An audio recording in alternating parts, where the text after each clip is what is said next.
అనంతపురం జిల్లా ధర్మవరంలో టీడీపీ కుట్రలు బయటపడ్డాయి. చేనేత కార్మికుడి మృతికి వైఎస్ఆర్సీపీ కార్యకర్తలే కారణం అంటూ దుష్ప్రచారం చేస్తోంది. ధర్మవరం జోగోనికుంటలో మార్చి 29న చేనేత కార్మికుల ఘర్షణలో చంద్రశేఖర్ అనే వ్యక్తికి గాయాలయ్యాయి. ఏప్రిల్ 5న గుండెపోటుతో అతను మృతి చెందాడు. దీనికి వైఎస్ఆర్సీపీ నేతల కారణం అంటూ టీడీపీ నాయకులు తప్పుడు ప్రచారానికి తెరదీశారు. వైఎస్ఆర్సీపీ శ్రేణులపై ఫిర్యాదు చేయాలంటూ చంద్రశేఖర్ కుటుంబ సభ్యులు బెదిరించారు. వరదాపురం సూరి ఒత్తిడితో ఫిర్యాదు చేశారు బాధితులు.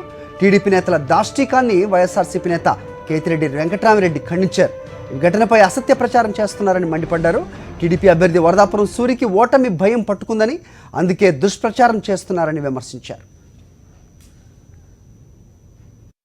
చేనేత కార్మికుడు మృతి, కేసు పెడితే మిమ్మల్ని చంపేస్తామని బెదిరింపులు, ఆలస్యంగా వెలుగు చూసిన ఘటన అని రాష్ట్రం అంటే ఇక్కడే కాదు, చాలా సందర్భాల్లో పేపర్లలో వచ్చిన కథనాలు చూసినారంటే మొగుడు పెళ్ళాం పట్టుకున్న సంఘటనలు కానీ మిగతా సంఘటనలు కానీ పేపర్లలో వచ్చి వైసీపీ వస్తే అరాచకాలు అనే ఒక సృష్టించే పద్ధతికి చేయడం జరిగింది.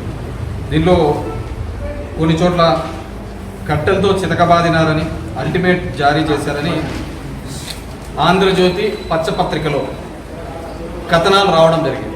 వైసీపీ నాయకులు చేశారని, ఏ చిన్న పొరపాటు చేసినా, ఏ చిన్నది జరిగినా కానీ అది వైసీపీ నాయకులకి రుద్దడం పరిపాటుగా, అలవాటుగా ఈ పత్రికలకు తయారు.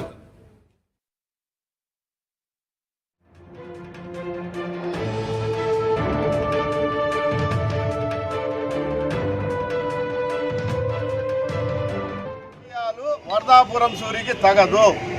ఎందుకోసం అంటే ఎంతో ప్రశాంతంగా ఉండే ధర్మవరం పట్టణాన్ని కేవలం రాజకీయాల కోసమే ఇంతవరకు ఎప్పుడైతే ఎలక్షన్ అని మొదలు పెట్టడమే కాదు, ఆయన గెలిచినప్పటి నుంచినే అతను రాజకీయాలు చేస్తూ ఉన్నాడు. అందరి కులాల్లో చిచ్చు, మతాల్లో చిచ్చు, సంఘాల్లో చిచ్చు, ఆఖరికి చేనేతల్లో కూడా చిచ్చు పెట్టి ఈ రకంగా ఆఖరికి గెలిచేదానికోసము రాజకీయ హత్యలు కూడా ప్రేరేపించి చేనేతల్లో వైషమ్యాలు వెదజల్లి చేనేతలను రౌడీ షీటర్లు గాను, గూండాలు గాను, హత్యాకోరులు గాను ఈ విధంగా సృష్టించడము చాలా మంచి పద్ధతి కాదు. త్వరలో అతనికి మంచి గుణపాఠము చేనేతనే తెలియజేస్తారు.